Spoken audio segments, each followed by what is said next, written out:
Hi, so today's psalm is Psalm 129. They have greatly oppressed me from my youth. Let Israel say, they have greatly oppressed me from my youth. But they have not gained the victory over me. Ploughmen have ploughed my back and made their furrows long. But the Lord is righteous. He has cut me free from the cords of the wicked. May all who hate Zion be turned back in shame. May they be like grass on the roof, which withers before it can grow. A reaper cannot fill his hands with it, nor one who gathers fill his arms. May those who pass by not say to them, the blessing of the Lord be on you. We bless you in the name of the Lord. So here this is a psalm of kind of trouble and Israel speaking out from their persecution. There's been psalms of blessing and psalms of trusting in him, but this is really one where they're calling out from a place of being oppressed. And initially it's kind of echoing Psalm 124 as it says, let Israel say again, and it's making that declaration. It's calling Israel to stand together and declare what God has done and that he has the victory ultimately.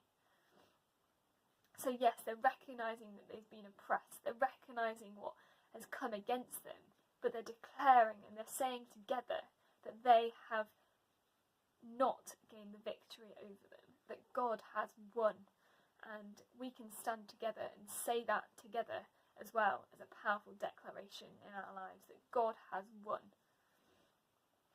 So the next bit talks about ploughmen ploughing their backs. So for me, this is kind of a merciless repetition of tasks that gets done, and they just keep ploughing and ploughing and ploughing, and the hammer just keeps coming down, and it's kind of in seasons as well. So you have a ploughing season and a sowing season, a reaping season. It's saying throughout all of Israel's history, they have ploughed away, and oppression has come against them in waves and in seasons, and it's just going to keep happening. But actually they're declaring that the Lord is righteous and he has cut us free from the cords of the wicked. So all of that ploughing that's come against them, every time God has cut them free in some way, they're declaring that he has been righteous and he is good to them, and that he has cut them free from the cords of those who come against them. And ultimately for us as well, it's going to keep happening in our lives throughout history. But ultimately, when we get to heaven, those cords are cut, if they're not cut before then.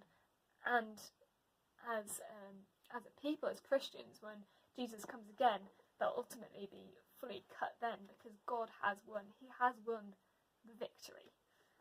We can stand knowing that and persevere through what we're going through right now, by knowing that he has cut the cords and he is victorious for us, and he is good and righteous. So the second bit is initially a little bit hard to handle. It's a bit like, may all who hate Zion be turned back in shame. What's that got to say about it when Jesus is saying about loving our enemies and things in the New Testament? How does that come together? But actually for me it was about the insults, and it's about the things that come against us that are evil, and saying we want evil to be turned back. We would never want evil to succeed in this world.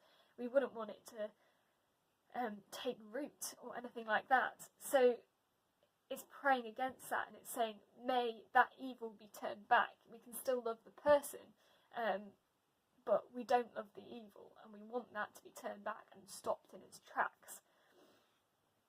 And one of those imagery again in the next bit is about grass on a roof which withers before it can grow.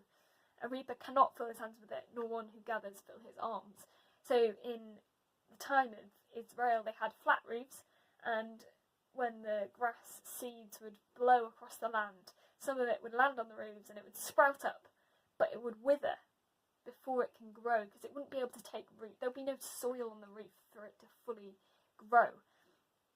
So for me this is saying, yes, there might be grass on the roof, like insults on our homes, in our places which is trying to get in. It's trying to take root in our lives, in our livelihoods and where we live, but actually it can't grow. It's not got any place to take root. God is protecting us, and we want to pray against it ever taking root in our lives and say, actually, may they be like grass on the roof, which withers before it can grow. Let that evil wither and not stand against God. And then it goes on to say about, may those who pass by them not say to them, the blessing of the Lord be on you. We bless you in the name of the Lord. Again, it's kind of controversy to bless those who persecute you, bless and do not curse. But ultimately, what they're saying is wrong and sinful, and we don't want, just as it's talking about in the first bit, saying let Israel stand together and say this together. Actually, we want them to stand together and then say against the evil in this world. As a good nation, we want to say against the evil things that are happening. May that not be blessed. We don't want those evil acts to be blessed. Just as we want Israel's good acts to be blessed, we don't want the evil that comes against us to be blessed. And ultimately that is wrong. So here I kind of feel it's saying against the evil in the world, as opposed to against the people. Although back in the Israelites' time, obviously it was very much more kind of nation against nation, and Israel was kind of a nation which came against other nations, as opposed to being Christians which are not one nation but kind of spread around the world as they are today. So yeah, God's enemies, I guess, were a lot more national back then than they are now, if that's even a word. So yeah, it's kind of saying don't want that evil. We don't want their wrong motives, their idols, their things to be blessed. We don't want them to think that that's good and that's God. We want them to worship God, and we ultimately want them to turn towards God and see that he has his blessing on us. And he blesses what's good and what's righteous when it comes to going to heaven.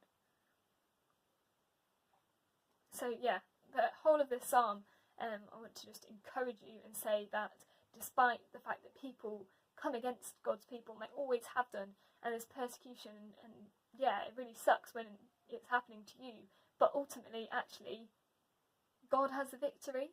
We can stand together and we can declare that that is the victory, and that we have that and we own that in our lives.